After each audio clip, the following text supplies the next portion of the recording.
The interstate stretched endlessly before Jack Morrison's weathered 18-wheeler, a ribbon of asphalt cutting through the heart of New Mexico like a scar across ancient skin. The sun hung low in the western sky, painting the desert landscape in shades of amber and rust. But Jack barely noticed the beauty that had once captivated him during his early years on the road. Today, like every day for the past 3 weeks, the silence inside his cab felt heavier than the 40 tons of animal feed he was hauling to Santa Fe. Jack's calloused hands gripped the steering wheel with the practiced ease of a man who had spent 37 years navigating America's highways. His steel-gray eyes, framed by deep lines carved by decades of squinting against sun and headlights, remained fixed on the endless road ahead. At 59, he had become a ghost of the interstate system, a wandering soul who found more comfort in the hum of diesel engines than in the company of people. The radio crackled with static as he adjusted the dial, searching for something to fill the oppressive quiet that had settled over him like a shroud. 3 weeks ago, everything had changed. 3 weeks ago, he had received the phone call that shattered the carefully constructed solitude he had built around himself like armor. "Jack, this is Martha, Tommy's wife. I have some terrible news." The words still echoed in his mind, each syllable a hammer blow against his carefully maintained emotional walls. Tommy Rodriguez had been more than just another trucker Jack occasionally crossed paths with at truck stops and way stations. For 15 years, they had been road brothers, sharing the long hauls, the late-night conversations over coffee that had grown cold, and the unspoken understanding that comes between men who have chosen a life of perpetual motion over the stability of home. Tommy's sudden passing had left Jack feeling untethered, as if someone had cut the invisible thread that connected him to his purpose on these endless roads. The doctor said it was his heart. Too many years of truck stop food, too many sleepless nights, too much stress carried in silence. But Jack knew it was more than that. Tommy had been carrying something heavy in those final months, something he never quite shared, even during their longest conversations under star-filled skies in remote parking lots. The CB radio had been quiet for hours, an unusual occurrence that only added to Jack's sense of displacement. Usually, the airways buzzed with the chatter of other drivers sharing road conditions, weather updates, and the casual banter that helped pass the miles. Today, even the trucking community seemed to be holding its breath. Jack shifted in his seat, feeling the familiar ache in his lower back that came with age and too many years behind the wheel. His reflection in the side mirror showed a man who had been marked by time and distance, graying hair beneath a well-worn baseball cap, sun-weathered skin, and eyes that held the weight of countless miles and untold stories. He looked like what he was. A man who had spent more time moving than standing still, more time thinking than talking. The landscape outside began to change subtly as the afternoon wore on. The flat desert gave way to gentle rolling hills, dotted with scrub brush and the occasional cluster of adobe buildings that spoke of a culture older than the highways that now carved through it. Road signs announced approaching towns with names that rolled off the tongue like poetry: Española, Chimayo, Tesuque. Each name carried the weight of history, of lives lived and stories told long before the first truck had rumbled down these roads. Jack had always found a strange comfort in these small towns, in the idea that people had planted roots and built lives in places where he only passed through. There was something beautiful about permanence, even if it wasn't for him. His own life had been one of constant motion since the day he first climbed behind the wheel of a big rig, running from memories he couldn't face and toward horizons that always seemed just out of reach. The fuel gauge showed 3/4 full, but Jack's internal clock told him it was time to start looking for a place to rest for the night. He had learned long ago not to push too hard, not to let the urgency of delivery deadlines override the basic human need for sleep and sustenance. Too many good drivers had made that mistake, and the highways were littered with the consequences of their poor judgment. As he crested a small hill, the road ahead revealed a sight that would have been unremarkable to most travelers, but struck Jack with an odd sense of familiarity. A weathered roadside cross marked the spot where someone's journey had ended too soon. Decorated with faded plastic flowers and a small photograph protected by a Ziploc bag, these memorials dotted highways across the country, silent testimonies to lives cut short and families left behind. But this one was different. As Jack's truck rumbled past, he could have sworn he saw Tommy's face looking back at him from that protected photograph. He blinked hard, shaking his head to clear the illusion. Grief, he knew, could play tricks on a man's mind, especially when that man spent too much time alone with his thoughts. The radio suddenly crackled to life with the voice of another driver. "Eastbound 18-wheeler, you got your ears on?" The familiar trucker greeting cut through Jack's brooding like a knife through fog. Jack reached for his microphone, grateful for the human connection. "Yeah, I got my ears on. This is Big Jack eastbound on 285. What's your 20? "About 5 miles behind you, partner." "Name's Carlos. Road's looking clear ahead, but there's some weather moving in from the west. Might want to think about finding a place to hole up for the night." Jack glanced at his mirrors and spotted the distant headlights of Carlos's rig. "Copy that, Carlos. Appreciate the heads up. You know of any good stops around here?" "There's a truck stop about 20 miles ahead in Pohuac. Clean showers, decent food, and the coffee ain't half bad." "Safe place to park for the night?" "Much obliged, Carlos. Catch you on the flip side." The brief exchange reminded Jack why he had fallen in love with trucking in the first place. Despite the solitude, despite the long hours and the aching joints, there was a brotherhood on the road that transcended geography and circumstance. Truckers looked out for each other because they understood the unique challenges and dangers of life on the highway. As the miles rolled by, Jack found himself thinking about the conversation he and Tommy had shared just a month before his friend's passing. They had been parked at a rest area outside of Flagstaff, sharing a thermos of coffee and watching the sunset paint the Arizona sky in brilliant oranges and purples. "Jack," Tommy had said, his voice unusually serious, "you ever think about what you'd want people to remember about you when you're gone?" The question had caught Jack off guard. Tommy wasn't usually given to philosophical discussions, preferring to keep their conversations light and focused on practical matters like road conditions and delivery schedules. "Can't say I spend much time thinking about it," Jack had replied. "Figure I'll be too dead to care what people think." Tommy had smiled at that, but there was something sad in his expression. "I've been thinking about it a lot lately. About the people I've met, the kindnesses I might have missed, the chances I didn't take to make a difference." "You feeling all right, Tommy? You're talking like a man who's planning his own funeral." "Nah, nothing like that. Just getting older, I guess. Makes a man think about legacy, about what kind of mark he leaves on the world." Now, 3 weeks later, Jack wondered if Tommy had somehow known that his time was running short. Had there been signs that Jack had missed? Warnings that he had been too caught up in his own problems to recognize. The truck stop appeared ahead, like an oasis in the desert, its neon signs cutting through the gathering dusk with promises of food, fuel, and rest.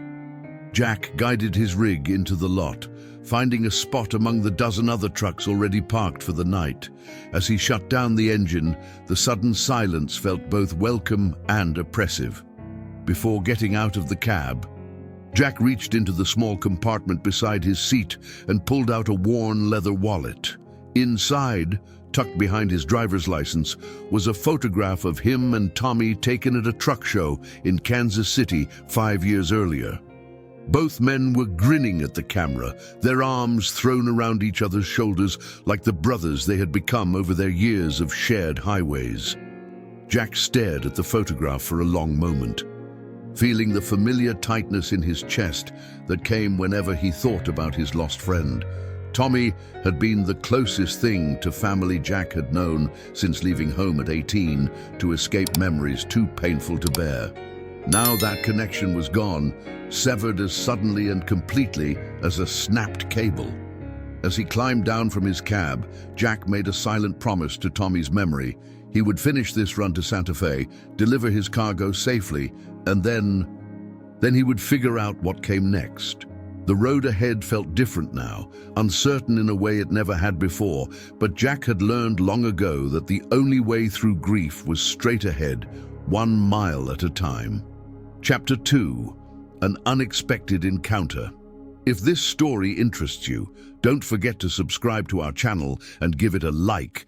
Tell us from which city you're watching us. Let's continue.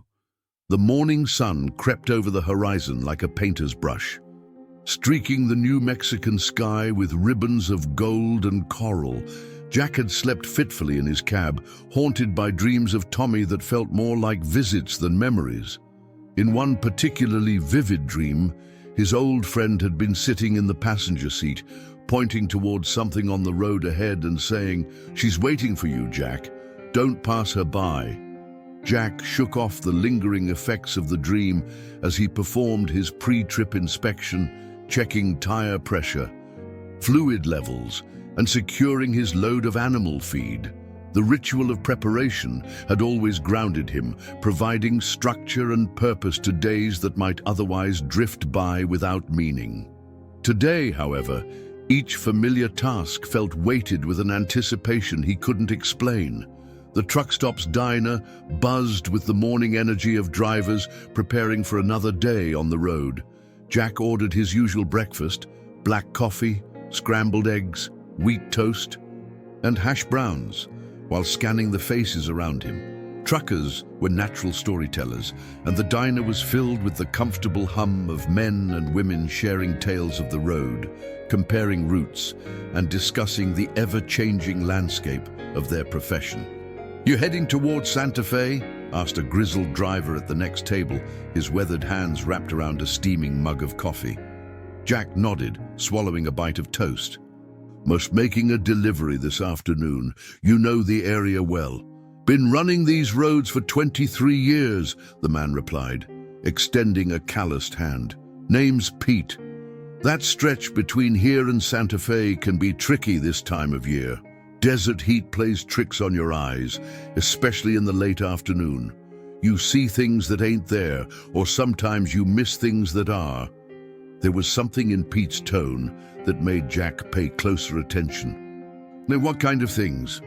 Pete's expression grew thoughtful, as if he were deciding how much to share.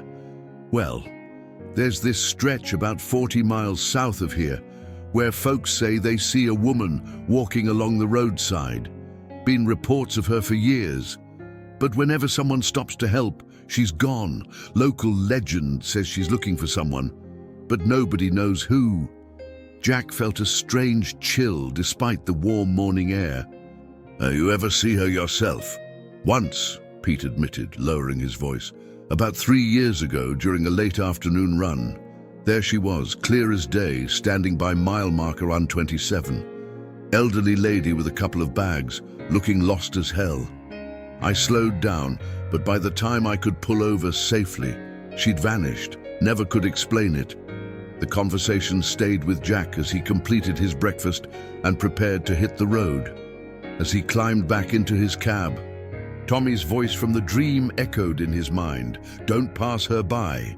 The coincidence felt too significant to ignore, but Jack had never been a man given to superstition or ghost stories. The highway stretched ahead like a promise and a warning combined. Traffic was light, mostly other commercial vehicles heading toward the various distribution centers and manufacturing facilities that dotted the region. Jack found his rhythm quickly, settling into the meditative state that long-haul driving required, alert but relaxed, aware but not anxious. Mile marker 120 passed by, then 125. Jack found himself unconsciously slowing as he approached marker 127, the spot Pete had mentioned. The desert landscape was stark and beautiful, dotted with sagebrush and ancient rock formations that spoke of geological timescales that dwarfed human concerns. Nothing seemed out of the ordinary. Then he saw her. At first, Jack thought his eyes were playing tricks on him, just as Pete had warned. The figure sitting on a large boulder beside the road shimmered in the heat waves rising from the asphalt. But as he drew closer, the image solidified into undeniable reality. An elderly woman, probably in her 70s, sat with perfect stillness beside the highway. She wore a simple floral dress that had seen better days, and 2 worn canvas bags rested at her feet. What struck Jack most was her posture. She wasn't signaling for help or trying to flag down passing vehicles. She simply sat there with a dignity that transcended her circumstances, as if she were waiting for something specific rather than hoping for rescue from anyone who might pass by. Jack's foot moved toward the brake pedal without conscious decision. Every instinct told him to stop. But decades of highway experience warned against picking up strangers. The road was full of people with hard luck stories, and some of those stories came with dangers that could end a driver's career or worse. But there was something about this woman that cut through his caution like a knife through silk. She reminded him of his grandmother, who had possessed the same kind of quiet strength and patient endurance. More than that, she reminded him of Tommy's words from the dream, "Don't pass her by." Jack passed the woman and continued for nearly a mile before the weight of his decision became unbearable. He pulled onto the shoulder and sat with the engine idling, staring at his reflection in the rearview mirror. When had he become the kind of man who would leave an elderly woman stranded in the desert heat? The answer came to him with uncomfortable clarity. He had become that man the day he decided that protecting himself was more important than helping others. It was a gradual transformation, born of too many disappointments and too much time spent alone. But it was a transformation nonetheless. Tommy would stop, Jack said aloud to his empty cab. Tommy would never drive past someone who needed help. The decision made, Jack carefully maneuvered his rig into a U-turn and headed back toward mile marker 127. As he approached, he could see that the woman hadn't moved. She sat with the same serene patience, as if she had known he would return. Jack pulled his truck onto the shoulder about 50 yards from where she sat, engaging his emergency flashers and setting his air brakes. As he climbed down from the cab, he felt a strange mixture of nervousness and anticipation. The desert air was already warm despite the early hour, and he could only imagine how uncomfortable it must be for someone to sit exposed to the elements. As he walked toward her, Jack noticed details that hadn't been visible from the road. The woman's silver hair was neatly braided and pinned up despite her circumstances. Her hands, folded carefully in her lap, bore the calluses and age spots of someone who had worked hard throughout her life. Most striking were her eyes, pale blue and remarkably clear. They held a depth of experience that suggested she had seen more than her share of life's trials and triumphs. "Ma'am," Jack said as he approached, removing his baseball cap out of respect, "I'm Jack Morrison. Are you all right? Do you need some help?" The woman looked up at him with those remarkable eyes, and Jack felt as if she were seeing straight through to his soul. When she spoke, her voice was soft but carried clearly in the desert air. "I was wondering when you'd come back," she said simply. "I'm Eleanor, and yes, I could use a ride if you're heading toward Santa Fe." The matter-of-fact way she said it, as if his return had been expected rather than hoped for, sent another chill down Jack's spine. But there was nothing threatening about her manner, only a quiet confidence that suggested she was accustomed to being helped by strangers. "How did you know I'd come back?" Jack asked, genuinely curious.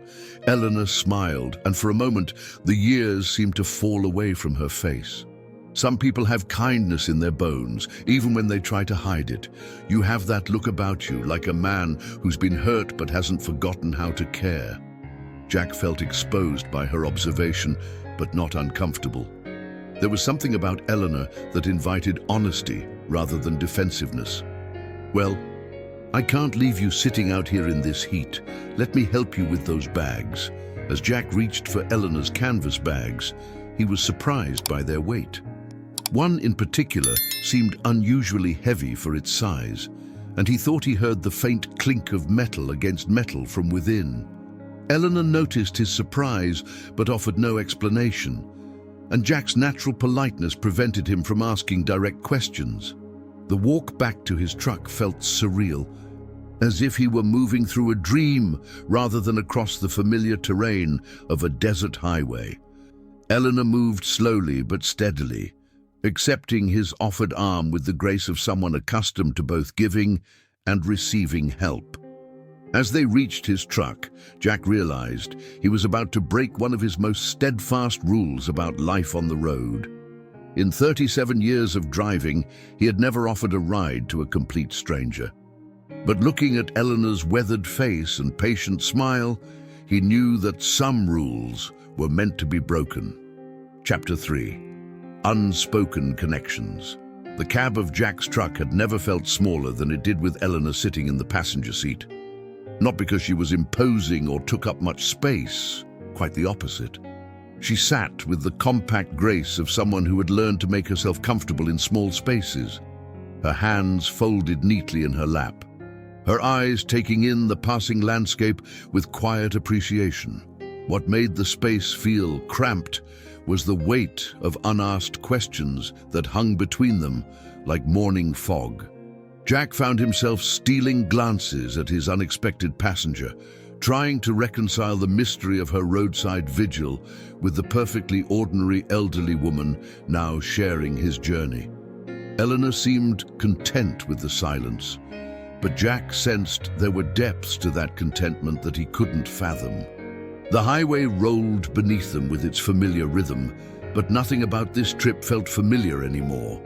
The animal feed in his trailer seemed less important than it had that morning, overshadowed by the human cargo he now carried. Jack had always prided himself on maintaining schedules and meeting deadlines, but for the first time in years, he found himself hoping the road to Santa Fe would be longer than usual. "You've been driving for a long time," Eleanor observed, her voice cutting gently through the mechanical sounds of the truck. It wasn't a question, but rather a statement made with the confidence of someone who recognized the signs of a life spent on the highway. 37 years this fall," Jack replied, grateful for the opening to conversation. "Started when I was 22, right out of the army. Seemed like a good way to see the country while making a living." "And did you see the country?" I mean, Jack considered the question more carefully than it probably deserved. "I saw a lot of truck stops and loading docks, a lot of interstates and rest areas. I'm not sure that's the same thing as seeing the country." Eleanor smiled at that, an expression that seemed to hold understanding rather than judgment. Sometimes the most important things we see aren't the famous landmarks or tourist attractions. Sometimes they're the small moments between destinations, the kindness of strangers, the beauty of an unexpected sunset, the face of someone who needs help by the side of the road. There was something in the way she said it that made Jack think she wasn't speaking hypothetically. "Sounds like you've done some traveling yourself." "In my own way," Eleanor replied, her gaze returning to the window. "Not in trucks like this one. But I've covered some ground over the years, sometimes by choice, sometimes by necessity." The conversation lapsed back into comfortable silence, but Jack found his curiosity growing rather than diminishing. There was something about Eleanor's manner of speaking, careful, measured, as if each word was chosen with deliberate precision, that suggested depths of experience he was only beginning to glimpse.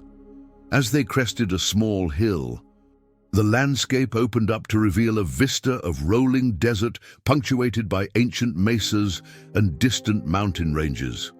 The scale of it was humbling, a reminder of how small human concerns could seem when measured against the vast indifference of geological time. "My husband used to say that the desert was God's way of teaching patience," Eleanor said, apparently reading Jack's thoughts. He worked in the mines around here for 32 years, and he said the desert taught him that some things can't be hurried, can't be forced. They happen in their own time, or they don't happen at all. It was the first time she had mentioned her husband, and Jack found himself paying closer attention. Mining's hard work, dangerous work. Yes, it was both of those things, Eleanor agreed. But it was also honest work, and that mattered to him. He used to say that when you pulled silver and copper from the earth, you were part of something that had been going on for thousands of years. The mountains didn't care about your schedule or your troubles. They gave up their treasures when they were ready, and not a moment before. Jack found himself thinking about his own relationship with time and patience. Trucking had taught him some of the same lessons Eleanor's husband had learned in the mines, but from a different perspective. The highway demanded respect for weather, for traffic patterns, for the mechanical limitations of the machines that carried commerce across the continent. You could push, but only so far. You could hurry, but only within the bounds of safety and physics. Is he still working the mines? Jack asked, though something in Eleanor's tone had already suggested the answer. No, she replied simply. He's been gone for 8 years now. Heart attack while he was working a claim up near the Sangre de Cristo Mountains. The doctor said it was quick, that he probably didn't suffer. The matter-of-fact way she related this information reminded Jack of how truckers talked about accidents and mechanical failures, with a kind of professional distance that masked deeper emotions. It was a survival mechanism he recognized because he used it himself. "I'm sorry for your loss," Jack said, meaning it. 8 years is a long time to be on your own. Eleanor turned to look at him directly for the first time since they had started talking. Time doesn't heal everything, despite what people like to say. But it does teach you what's worth carrying and what's worth letting go. There was something in her eyes as she said this that made Jack think of Tommy, of the weight of grief he'd been carrying for the past 3 weeks. And someone told me recently that grief changes shape, but it never really goes away. You just learn to carry it differently. That someone was wise, Eleanor said softly. Was it someone close to you? Jack hesitated, surprised by how much he wanted to share with this woman he had known for less than 2 hours. A friend, a good friend who passed away recently. We drove these roads together for 15 years, not always in the same truck, but always looking out for each other. The best friendships are built on shared roads, Eleanor observed, whether those roads are made of asphalt or just the paths we choose through life. The truth of that statement hit Jack with unexpected force. He and Tommy had indeed shared more than highways. They had shared the peculiar fraternity of men who had chosen motion over stability, solitude over the complications of settled life. Their friendship had been built on understanding rather than explanation, on presence rather than words. He was carrying something heavy in his final months, Jack found himself saying, something he never quite shared, even with me. I keep wondering if I should have pushed harder, asked more questions. Eleanor was quiet for a long moment, her attention seemingly focused on the desert landscape rolling past the window. When she finally spoke, her voice carried the weight of hard-earned wisdom. Some burdens can only be carried alone, no matter how much we wish we could help shoulder the load. The fact that your friend knew you were there, knew you cared enough to notice, that probably meant more to him than you realize. Jack felt something shift inside his chest, as if a knot he hadn't known was there had begun to loosen. You think so? I know so, Eleanor replied with quiet certainty. Love isn't always about solving someone's problems or carrying their pain. Sometimes it's just about being present, being available, being the kind of person someone knows they can count on when the world gets too heavy. The radio crackled to life with a weather report, breaking the intimate atmosphere of their conversation. A storm system was moving through the region, bringing the possibility of flash floods and reduced visibility. Jack automatically began calculating distances and timing, his professional mind shifting into the mode of careful planning that had kept him safe for nearly 4 decades on the road. But even as he focused on practical concerns, part of his attention remained fixed on Eleanor and the unexpected comfort her presence had brought to his journey. There was something about her that reminded him of home, though he couldn't say exactly what home meant anymore. It had been so long since he had felt truly connected to another person that he had almost forgotten what that connection felt like. As they approached a small town marked by a cluster of adobe buildings and a single church steeple rising against the desert sky, Eleanor suddenly spoke. "Could we stop here for a few minutes? There's something I need to do." Jack glanced at his delivery schedule, but found that his usual concern about timing had been replaced by a willingness to accommodate his passenger's request. "Of course. Is everything all right?" Eleanor smiled, but there was something wistful in her expression. "Everything's fine. I just need to pay my respects to an old friend." Chapter 4. Echoes of the Past. The small town of Chimayo appeared to sleep in the afternoon heat, its adobe buildings seeming to grow from the earth itself like ancient geological formations. Jack guided his truck to a stop near a weathered church that dominated the town's modest skyline, its bell tower casting a long shadow across the dusty plaza. The silence that settled over them as he shut down the engine felt different from the comfortable quiet they had shared on the highway. This silence held weight, expectation, perhaps even reverence. Eleanor sat for a moment without moving, her pale blue eyes fixed on the church's carved wooden doors. Jack could see her gathering herself, preparing for whatever task had brought them to this place. There was something ritualistic about her stillness, as if she were a pilgrim who had finally reached a long-sought destination. "This is the Santuario de Chimayo," Eleanor said softly, her voice carrying a note of explanation that seemed intended as much for herself as for Jack. "People call it the Lords of America. They come here seeking healing, seeking answers, seeking peace." Jack studied the modest church, trying to understand what had drawn Eleanor to this particular place. "Is this where your old friend is?" Eleanor's smile was complicated, mixing sadness with something that might have been relief. "In a way, yes. But it's not what you might think." She climbed down from the truck with careful dignity, retrieving one of her canvas bags from behind the seat. Jack noticed that she chose the heavier bag, the one that had clinked with metallic sounds when he had loaded it earlier. Whatever Eleanor needed to do here, it involved whatever she carried in that mysterious bag. "Would you mind walking with me?" Eleanor asked.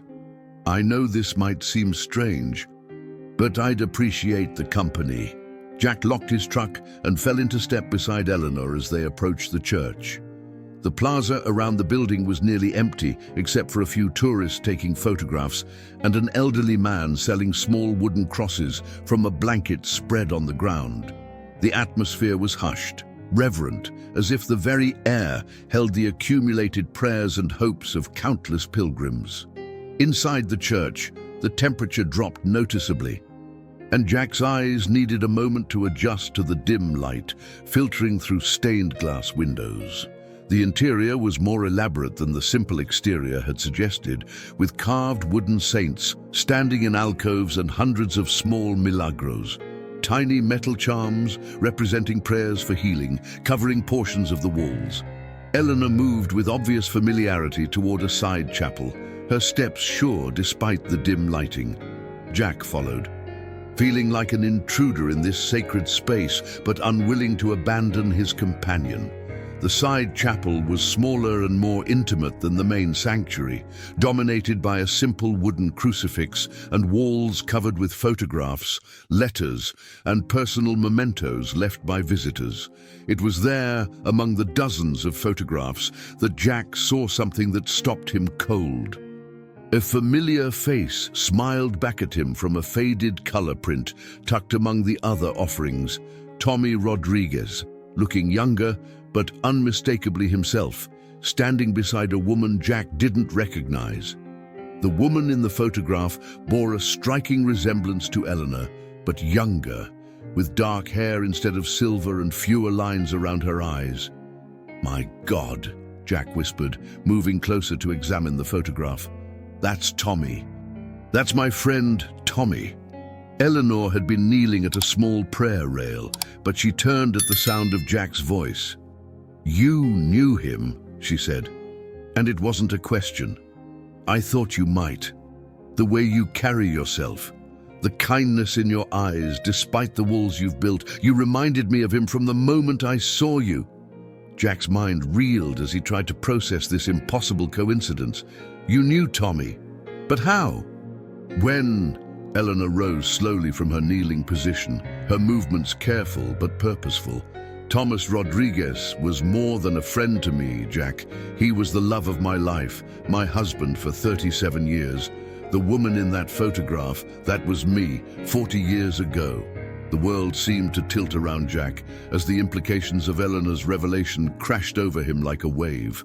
Tommy had been married. For 37 years, he had been married to this woman. And in all their years of friendship, all their long conversations and shared confidences, Tommy had never mentioned a wife. "But you said your husband was a miner," Jack said, grasping for some way to make sense of what he was hearing. "You said he worked in the mountains for 32 years. "He did," Eleanor confirmed. "Before he became a trucker, Thomas started driving 18-wheelers when the mining industry collapsed in our area. He was 51 years old and needed to reinvent himself to support us. It wasn't easy for him, leaving home for weeks at a time, but he said the road was just another kind of mine. You went where the work was, and you did what you had to do." Jack sank onto one of the wooden pews, his legs suddenly unable to support him. "Tommy never told me he was married. In 15 years of friendship, he never once mentioned having a wife." Eleanor's expression softened with understanding rather than hurt. "That was my choice, not his. When Thomas started trucking, I made him promise never to talk about me with his road friends.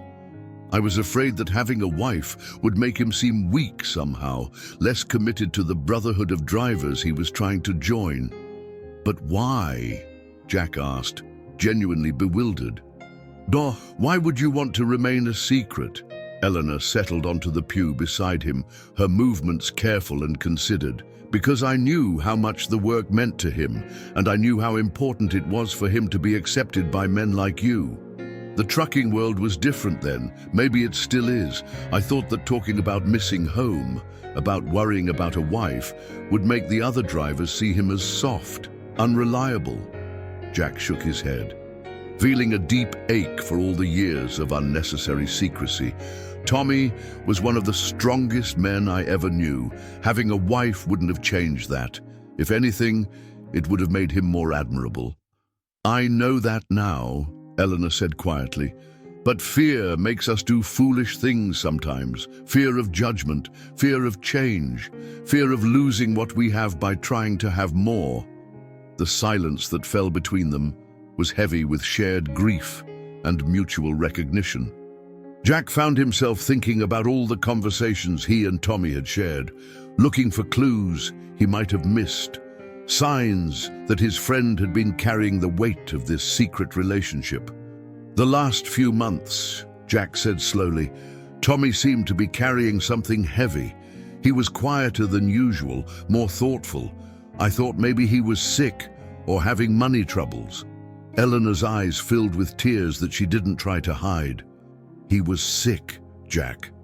Not physically, but sick at heart.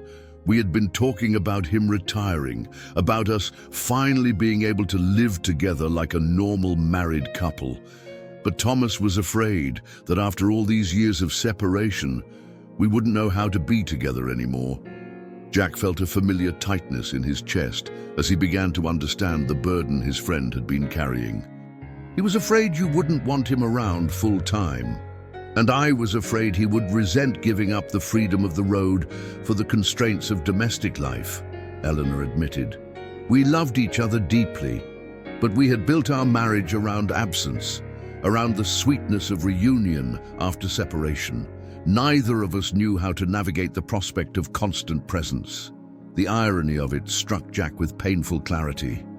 Here were two people who had loved each other for nearly 4 decades, and their greatest fear was that they loved each other too little rather than too much. They had both been wrong, but their wrongness had cost them precious time that could never be recovered. "The heart attack," Jack said, understanding flooding through him. "It happened while he was trying to decide whether to retire." Eleanor nodded, reaching into her canvas bag and withdrawing an object wrapped in a faded blue cloth. He'd been working extra runs, trying to save enough money so that retirement would be financially possible. The stress of the schedule, combined with the emotional weight of our situation, was more than his heart could handle. She unwrapped the cloth to reveal a small wooden box, beautifully carved with intricate patterns that spoke of hours of careful work. "Thomas made this for me during our first year of marriage. He said it was for keeping our most precious things safe." Eleanor opened the box, and Jack could see it contained a collection of small items: a wedding ring, some letters tied with ribbon, a few photographs, and something else that caught the light with a metallic gleam. Before he left on what turned out to be his final run, "Thomas gave me something and asked me to deliver it to someone special if anything ever happened to him. He said I would know who that someone was when I met them." Eleanor reached into the box and withdrew a small gold pocket watch, its surface worn smooth by years of handling. Jack recognized it immediately. It was the watch Tommy had always carried, the one he consulted during their conversations about schedule and timing. "He wanted you to have this," Eleanor said, extending the watch toward Jack. "But more than that, he wanted you to know about me, about us, about the life he had built away from the road. He said you were the closest thing to a brother he had ever known, and that keeping you separate from his home life was the greatest regret of his life." Chapter 5. The Weight of Secrets. Jack stared at the pocket watch in Eleanor's outstretched hand, unable to bring himself to take it. The familiar weight of Tommy's timepiece seemed to represent something far heavier than gold and gears. It carried the accumulated weight of 37 years of secrets, of a love story that had played out in the shadows of highway rest stops and brief reunions between long hauls. "I can't," Jack said finally, his voice barely above a whisper. "I can't take something that was so important to him, especially when I didn't even know about the most important part of his life." Eleanor's eyes reflected understanding and patience. "Thomas knew you would feel this way. He told me you were a man who carried guilt like other people carry wallets, always close to hand, always weighing you down. But he also said you were the most honorable person he had ever known, and that honor sometimes makes it harder to accept gifts than to give them." Jack looked around the small chapel, taking in the photographs and mementos left by countless pilgrims who had come seeking healing or closure. The walls seemed to pulse with accumulated prayers and hopes, creating an atmosphere that felt both sacred and deeply personal. "How could I not have known?" Jack asked, the question directed as much to himself as to Eleanor. 15 years of friendship, and I never suspected he had a wife. What kind of friend does that make me? "The kind of friend who respected his privacy without prying," Eleanor replied gently. "The kind of friend who provided exactly what Thomas needed on the road. Companionship without complications, understanding without interrogation. You gave him space to be the man he needed to be out there, and that was a precious gift." Jack finally reached out and took the watch. Feeling its familiar weight settle into his palm, the metal was warm, as if it still carried some trace of Tommy's presence. But he was carrying this burden alone. All those months when I could see something was troubling him, I should have pushed harder, asked more questions. "And if you had, what would have happened?" Eleanor asked. "Thomas would have either lied to you directly, which would have damaged your friendship, or he would have told you the truth and asked you to keep our secret, which would have made you complicit in our deception. Neither choice would have made things easier for any of us. The logic of her argument was sound, but Jack found it difficult to let go of his sense of failure. I keep thinking about all the times he must have wanted to talk about you, about your life together. All the times he had to bite his tongue when I complained about being alone on the road. Eleanor smiled, and for a moment, Jack could see the young woman from the photograph, the one who had fallen in love with a miner named Thomas Rodriguez 40 years ago. He did talk about you, Jack, more than you might think. In his letters to me, in our phone calls, he mentioned you constantly. Jack this and Jack that. You were such a presence in his road life that I felt like I knew you before we ever met. Letters? Jack asked, seizing on this detail. You wrote letters to each other? Every week for 23 years, Eleanor confirmed. Thomas wasn't comfortable with technology, and long-distance phone calls were expensive, so we wrote letters. Real letters on paper with stamps. I have boxes of them at home. The image of Tommy sitting in truck stop diners, carefully composing weekly letters to his secret wife, struck Jack with unexpected poignancy. What did he write about? Everything and nothing, Eleanor said. The weather, the roads, the people he met, the food he ate, but mostly he wrote about you, about the conversations you shared, the places you traveled together, the way you looked out for each other. Reading his letters, I sometimes felt like I was married to both of you. Jack felt his throat tighten with emotion. I wish I had known. I wish he had trusted me enough to share this with me. It wasn't about trust, Eleanor said firmly. It was about fear. Thomas was afraid that once people knew about me, everything would change. The easy camaraderie, the simple friendship, the uncomplicated brotherhood of the road. He was terrified of losing all of that. But why now? Jack asked. Why are you telling me all of this now? Eleanor was quiet for a long moment, her fingers tracing the edge of the wooden box in her lap. Because Thomas asked me to. In the last letter he wrote before he passed away, he told me that if anything happened to him, I should find you and tell you everything. He said he was tired of carrying secrets, tired of keeping the people he loved separated from each other. She reached into the box again and withdrew a sealed envelope, yellowed with age and bearing Jack's name in Tommy's familiar handwriting. He wrote this for you 3 months before he passed away. He was going to give it to you himself, but he kept putting it off, waiting for the right moment. Jack accepted the letter with trembling hands. The envelope felt impossibly heavy, weighted with years of unspoken truths and suppressed emotions. What does it say? I don't know, Eleanor admitted. Thomas sealed it before giving it to me. He said it contained things that were meant only for you. Jack studied the envelope, torn between desperate curiosity and overwhelming apprehension. Whatever Tommy had written in this letter, it represented his final communication from beyond the grave. His last chance to share the thoughts and feelings he had carried in silence for so many years.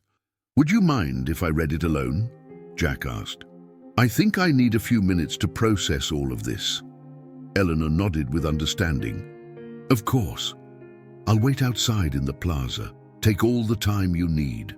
After Eleanor left, Jack sat alone in the chapel, surrounded by the mementos and prayers of countless other people who had come seeking answers or closure. The letter felt like a burning coal in his hands, simultaneously precious and dangerous. With careful reverence, Jack opened the envelope and unfolded the single sheet of paper inside.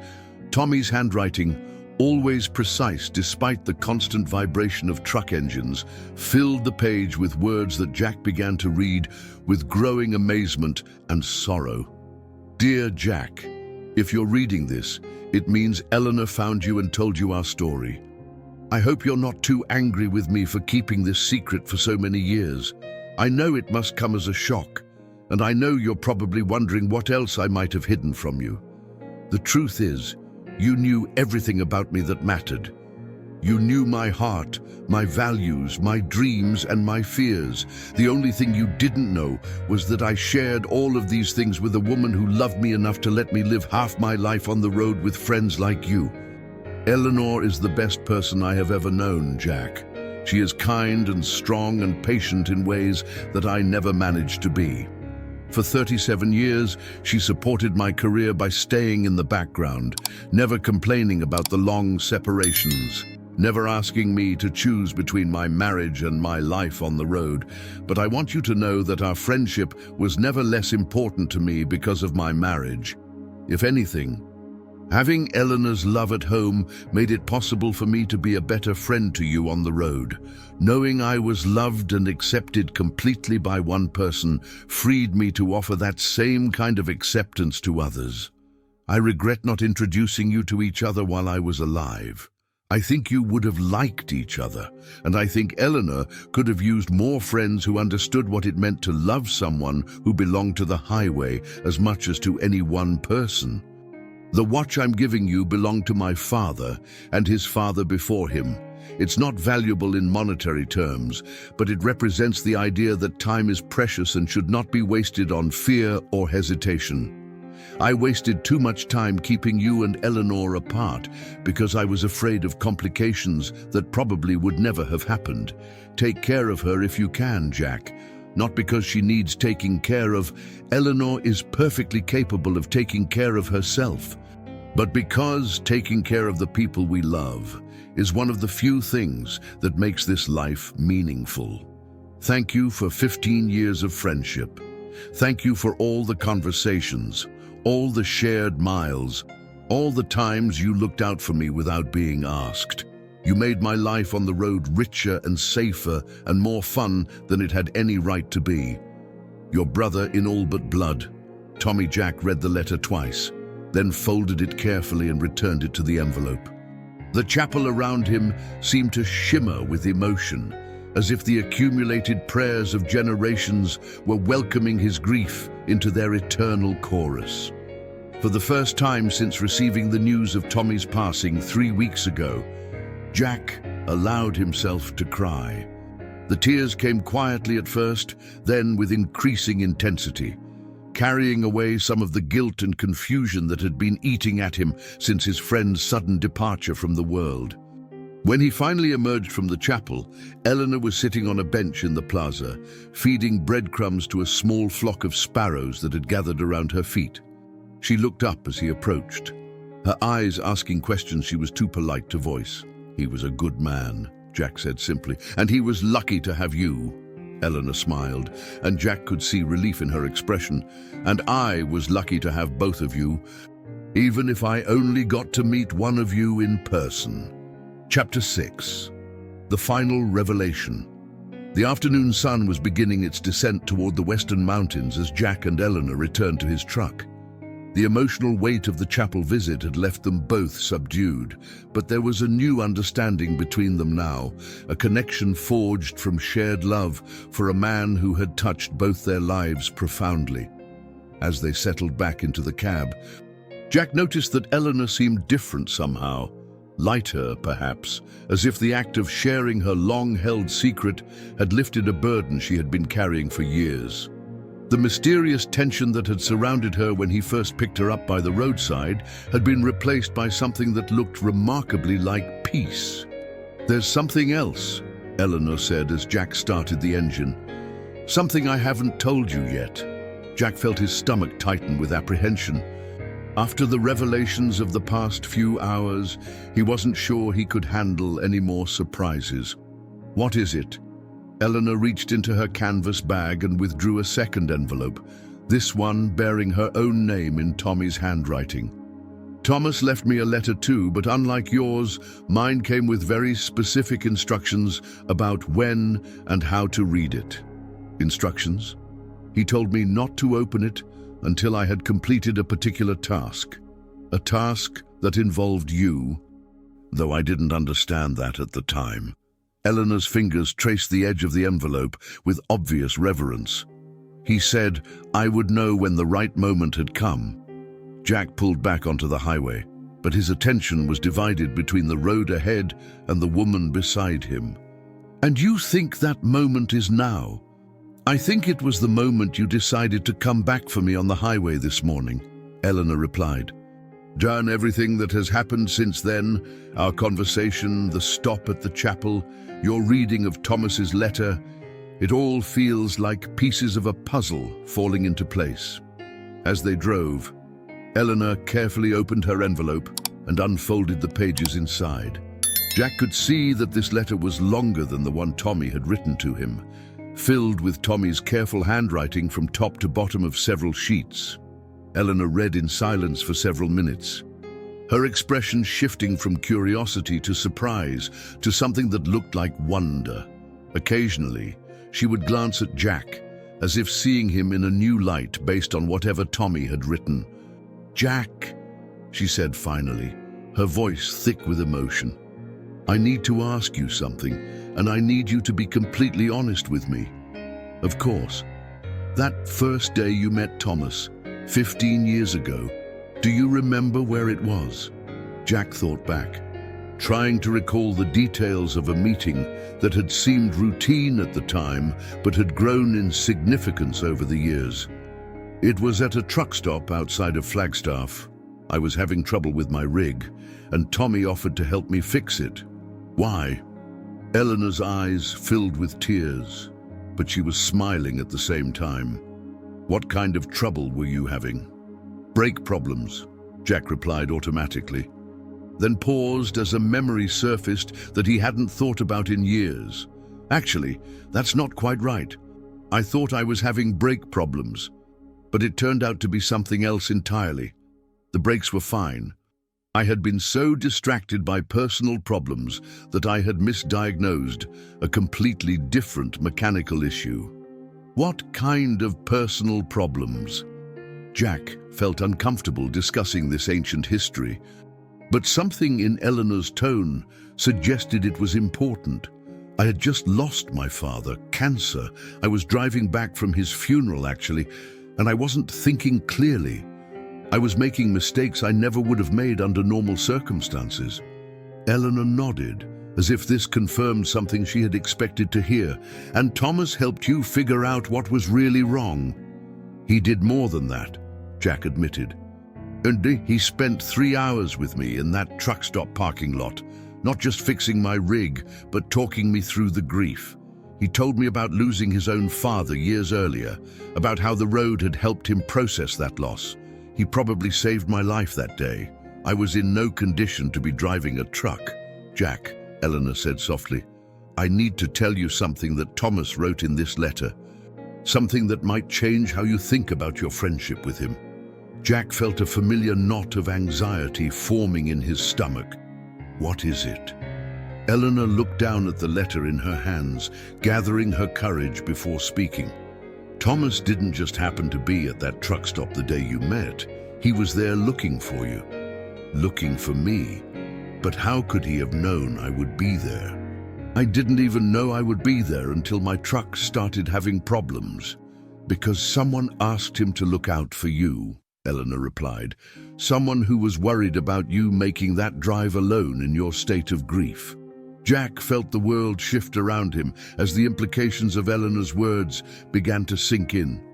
Who would have known to ask Tommy to look out for me?" Eleanor's smile was gentle, but tinged with sadness. "Your father, Jack. In the weeks before he passed away, your father contacted several trucking companies and driver associations, looking for someone who would be willing to keep an eye on you during your trip back from his funeral. He was worried about you driving in an emotional state, but he also knew you were too proud and independent to accept help if you knew it was being offered."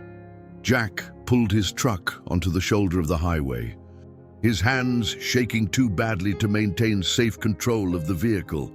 "That's impossible. My father didn't know anything about the trucking industry. He was a small-town mechanic who never traveled more than 50 miles from home in his entire life." "But he knew people who knew people," Eleanor said gently. "Small-town mechanics have connections with truckers who need repairs.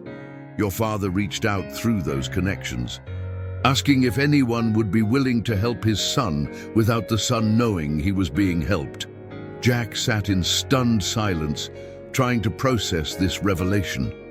His entire understanding of his friendship with Tommy was being rewritten in real time. So everything that happened between us, 15 years of friendship, it all started because my father arranged it. No, Eleanor said firmly. It started because your father loved you enough to ask for help, and because Thomas was the kind of man who would respond to such a request. But everything that came after, the genuine friendship, the mutual respect, the brotherhood you shared on the road, that was real, Jack. That was earned. Jack thought about all the conversations he and Tommy had shared over the years, all the times they had looked out for each other, all the moments of connection and understanding that had made their friendship special. Had it all been built on a foundation of deception? I can see what you're thinking, Eleanor said, reaching over to touch his arm. You're wondering if Thomas's friendship was real, or if it was just an obligation he felt toward your father. But you're asking the wrong question. What's the right question? The right question is why Thomas chose to honor your father's request in the first place, and why he continued to honor it long after any obligation had been fulfilled. Eleanor looked down at the letter again. Thomas writes that when he first met your father's contact and heard about the situation, he almost said no. He wasn't in the habit of providing charity to strangers, and he certainly wasn't looking for additional responsibilities on the road. What changed his mind? Your father's description of you? Eleanor replied. He told Thomas that you were a good man who had chosen the road not because you were running from responsibility, but because you were running from pain. He said you were the kind of person who would do anything for anyone else, but had trouble accepting help when you needed it yourself. Jack felt tears forming in his eyes as he began to understand the depth of his father's love and foresight. Even in his final weeks, facing his own mortality, his father had been thinking about Jack's welfare and trying to arrange protection for him. Thomas writes that from the moment he met you, he could see that your father's description was accurate, Eleanor continued. He said you were obviously in pain, obviously struggling, but you faced that struggle with dignity and grace. He said helping you that day didn't feel like fulfilling an obligation. It felt like the beginning of something important. So he never told you about my father's request. Not until this letter, Eleanor admitted. Thomas kept that secret just as carefully as he kept our marriage secret. He said he was afraid that if you knew how your friendship started, you would question whether it was genuine. Jack leaned back in his driver's seat, overwhelmed by the cascade of revelations that had transformed his understanding of the most important relationships in his life. My father died thinking I didn't appreciate him. We had a difficult relationship, and I left home angry. I never got the chance to tell him I loved him. But you did tell him, Eleanor said softly. Every day you spent on the road, every act of kindness you showed to other drivers, every moment you honored the values he taught you, that was you telling him you loved him. And by accepting Thomas's help, by building a friendship that lasted 15 years, you were honoring your father's final gift to you. The desert landscape blurred as Jack's tears finally came in earnest. All these years, he had been mourning not just his father's passing, but also the unfinished business between them, the words left unsaid, and the reconciliation that never came. Now he understood that their reconciliation had been taking place all along, mediated by a stranger who had become a brother and facilitated by a love that had transcended death itself. Chapter 7. The Circle Complete. The sun was setting over Santa Fe as Jack's truck rolled into the city limits, painting the adobe buildings in shades of gold and crimson that seemed to glow from within. The familiar weight of completing a delivery run settled over him. But this time, it felt different. Not like an ending, but like a transformation. Eleanor sat quietly beside him, her canvas bags now lighter by one precious burden. The mysterious weight that had clinked metallically during their journey had been revealed as something far more valuable than gold or silver, a collection of mementos from her life with Tommy, items she had finally found the courage to share with someone who would understand their significance. "Where would you like me to drop you off?" Jack asked as they approached the city centre, though he found himself hoping the answer would delay their parting. Eleanor smiled, and Jack was struck again by how much lighter she seemed since their conversation at the chapel. "The plaza would be perfect. I have a sister who lives here. She's been asking me to visit for months. But I couldn't bring myself to leave home until now." As they pulled into the historic plaza at the heart of Santa Fe, Jack understood that this entire journey had been about more than delivering animal feed or providing transportation for a stranded traveler. It had been about completing a circle that had begun 15 years ago in a truck stop parking lot, when a grieving son had been given an unexpected gift by a stranger who wasn't really a stranger at all. Jack parked his truck and helped Eleanor with her bags, the ritual of assistance feeling natural and right after their shared experiences. As they stood together beside his rig, the weight of parting settled over them both. "I want you to have something," Eleanor said, reaching into her purse and withdrawing a small wrapped package. "It's not much, but it belonged to Thomas, and I think he would want you to have it." Jack unwrapped the package to reveal a small compass, its brass surface worn smooth by decades of handling. The inscription on the back read, "Not all who wander are lost. Love, Eleanor, 1987. "He carried that in his pocket for 23 years, Eleanor explained. "He said it reminded him that no matter how far the road took him, he always knew which direction led home." Jack closed his fingers around the compass, feeling its warmth and weight.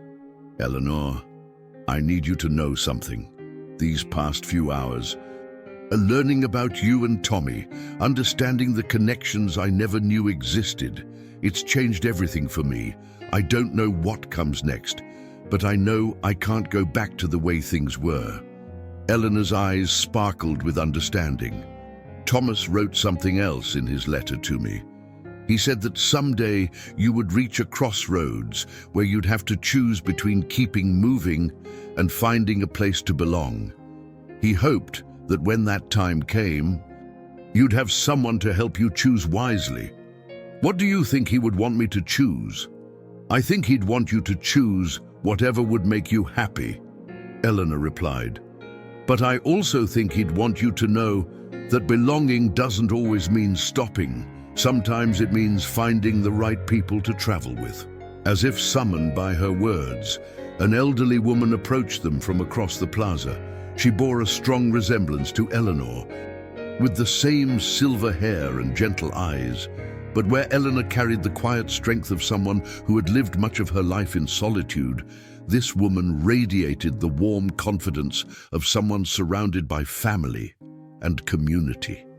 "Eleanor!" the woman called out, quickening her pace. "I was beginning to think you'd changed your mind about visiting." The reunion between the sisters was warm and genuine, filled with the kind of easy affection that spoke of a relationship that had endured despite years of separation. As Jack watched them embrace, he felt a pang of longing for the kind of connections he had spent decades avoiding. "Maria, I'd like you to meet Jack Morrison," Eleanor said, turning to include him in their circle. "Jack is the friend I told you about, the one who knew Thomas on the road." Maria's expression immediately warmed as she extended her hand to Jack. "And Eleanor has been talking about you for weeks, ever since she made up her mind to take this trip. She said Thomas had spoken of you so often that she felt like she already knew you." Jack shook Maria's hand, surprised by the firmness of her grip and the genuine welcome in her eyes. "Your sister is a remarkable woman. She's taught me more about friendship and courage in one day than I learned in the previous 15 years. "That sounds like Eleanor," Maria agreed. She's always had a gift for helping people see things clearly, even when they don't want to.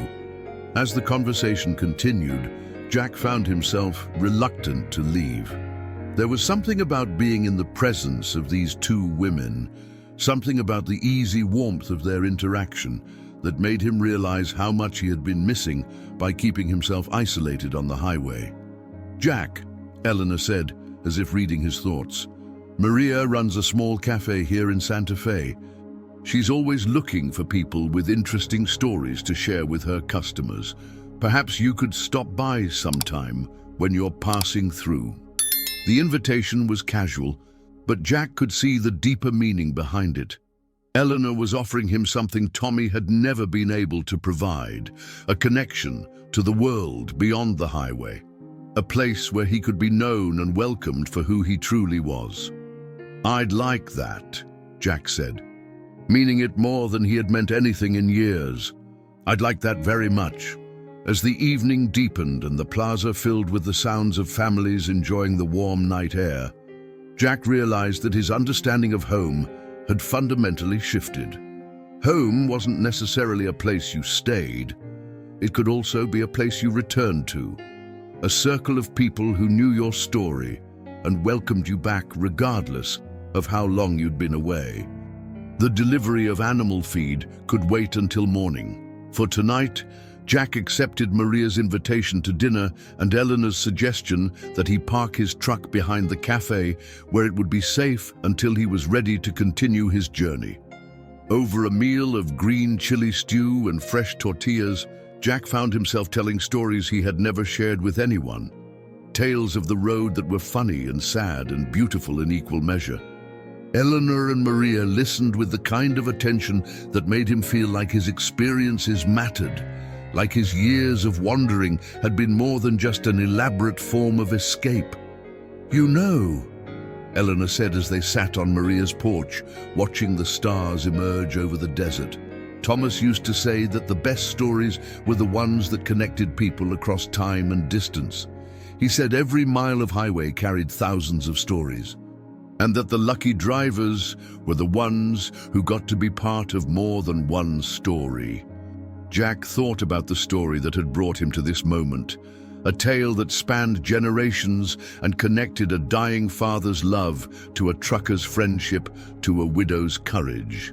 It was the kind of story that proved the world was far more interconnected than it appeared, full of invisible threads that bound people together in ways they might never fully understand. As he prepared to sleep that night in Maria's guest room, the first real bed he had slept in for months, Jack pulled out Tommy's pocket watch and Eleanor's compass. Together, they represented the two most important lessons he had learned on the road: that time was precious and should not be wasted on fear, and that no matter how far you traveled, it was possible to find your way home. The next morning, as Jack prepared to complete his delivery and begin the journey back to wherever the road might take him, he made a promise to himself and to the memory of his friend. He would continue driving because the highway was in his blood and always would be. But he would also return to Santa Fe, to this plaza, to the warmth of Eleanor's friendship and Maria's cafe, because he had finally learned the difference between running away and choosing to wander. The circle that had begun with his father's love and continued through Tommy's friendship was now complete, but it was also beginning again. And for the first time in his adult life, Jack Morrison was looking forward to seeing where the road would take him next. Fimda Historia. Dear friends who have journeyed with us through Jack and Eleanor's remarkable story, we hope their tale of unexpected connections and healing love has touched your hearts as deeply as it has touched ours. Like the invisible threads that bound these characters across time and highways, there are countless other stories of human connection waiting to be discovered.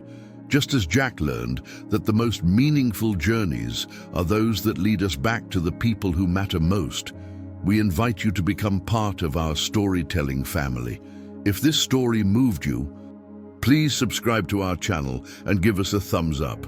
Your support helps us continue sharing tales that celebrate the beautiful complexity of human relationships. We'd love to hear from you in the comments below. Have you ever discovered an unexpected connection that changed your life? Share your story with our community and let us know from which city you're joining us on this journey of storytelling.